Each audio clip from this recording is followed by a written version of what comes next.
এবার ডন আর সামিরা পালাইছে। সত্যের মৃত্যু নাই। সালমান শাহর নিথর দেহটি যে বাসার মধ্যে পাওয়া যায় সেই বাসার মধ্যে পুলিশ গিয়েছে তদন্ত করার জন্য।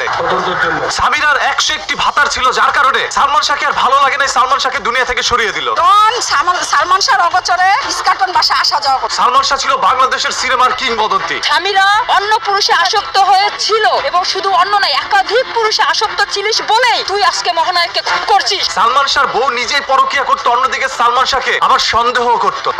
তুই সাথে থাকার পরেও কেন তোর ভাবি আমার সন্দেহ করে? আল্লাহর 30 দিন তাদের সংসারের মধ্যে ঝগড়া থাকতো। মায়ের কাছে ছিল না, প্রতিদিনই আমি মায়ের খেতাম ওনারা এই সন্দেহের কারণে ভাবি। আর সেই জন্যই সালমান শাহ বারবার ডিপ্রেশনে চলে যেতেন। এই যে বাসায় তোর ভাবি আমার মাইন্ড করে সন্দেহ করে শুধু শুধু। এত সুন্দর উজ্জ্বল একটি ক্যারিয়ার থাকা সত্ত্বেও বউর জ্বালা সইতে না পেরে সালমান শাহ ডিপ্রেশনে যায়। আমি কখনো বাসায় এসে শান্তি পাই না, আপনার মেয়ে মাইন্ড করে সন্দেহ করে। সালমান শাহর সহকারী বারবার সালমান শাহকে বলতো, আপনার বউ কিন্তু ভালো না, এদিক ওদিক যায়, ছেলেদের সাথে ঘোরাঘুরি করে, বাসার মধ্যে পরপুর